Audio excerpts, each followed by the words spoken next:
नमस्कार, स्वागत है आपका महासरकार डायरी में, जहां हम आपको महाराष्ट्र सरकार की हफ्ते भर की बड़ी खबरों की जानकारी देते हैं।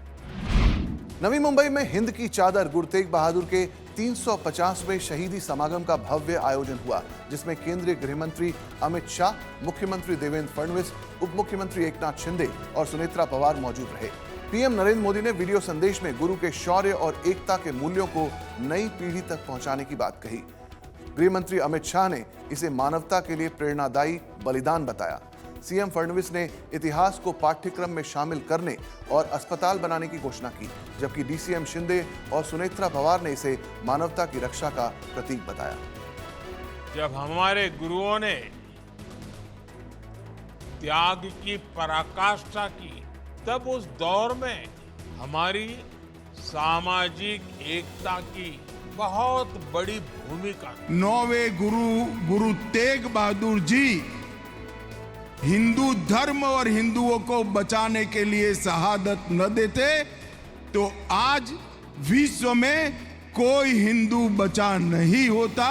नई मुंबई के परिसर में हम लोग एक अस्पताल बनाएंगे और उस अस्पताल का नाम हमारे 9वें गुरु तेग बहादुर साहिब जी के नाम से होगा।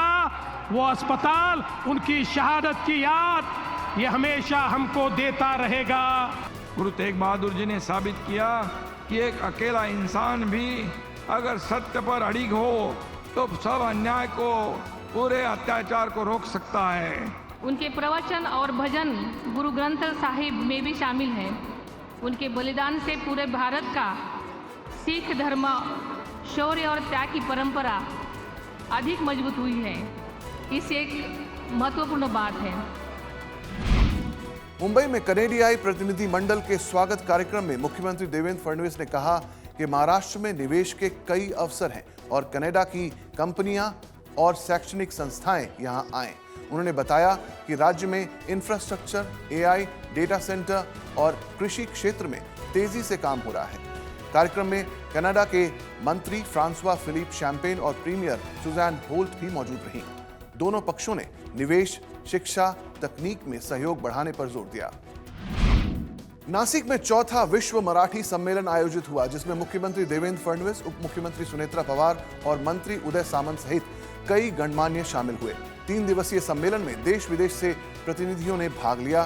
सीएम फडणवीस ने मराठी को वैश्विक स्तर पर ले जाने के लिए एआई के सहयोग और भाषा प्रयोगशालाएं स्थापित करने की बात कही, जबकि डीसीएम सुनेत्रा पवार ने मराठी को ज्ञान के साथ रोजगार की भाषा बनाने पर भी जोर दिया। सम्मेलन में साहित्यिक सत्र, सांस्कृतिक कार्यक्रम और सम्मान समारोह आयोजित हुए। विधान भवन में मराठी भाषा गौरव दिवस बड़े उत्साह के साथ मनाया गया, जिसमें मुख्यमंत्री देवेंद्र फडणवीस, उप मुख्यमंत्री एकनाथ शिंदे और सुनेत्रा पवार, विधानसभा अध्यक्ष राहुल नार्वेकर और विधान परिषद सभापति राम शिंदे मौजूद रहे। फडणवीस ने मराठी को राज्य की पहचान बताते हुए प्रशासन और तकनीक में इसके उपयोग को बढ़ाने की बात कही। शिंदे ने नई पीढ़ी को भाषा से जोड़ने पर जोर दिया, जबकि सुनेत्रा पवार ने ग्रामीण क्षेत्रों में मराठी शिक्षा को मजबूत करने की आवश्यकता बताई। कार्यक्रम में साहित्यकारों का सम्मान हुआ और सांस्कृतिक प्रस्तुतियां प्रस्तुत की गईं।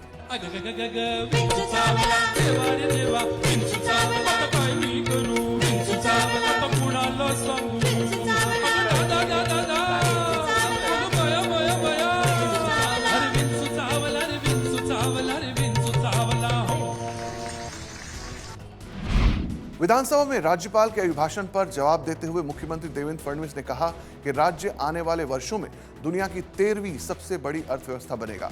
उन्होंने स्पष्ट किया कि मराठी भाषा अनिवार्य रहेगी और स्कूल बंद होने की खबरें भ्रामक हैं। उन्होंने दावोस समझौतों को सीरियस बिजनेस बताते हुए राज्य को मिले 39% एफडीआई का जिक्र किया। गढ़चिरौली में निवेश, बुनियादी ढांचे के विस्तार, स्टार्टअप और एमएसएमई को बढ़ावा, रोजगार सृजन, किसानों के हित और भ्रष्टाचार पर जीरो टॉलरेंस नीति पर भी जोर दिया।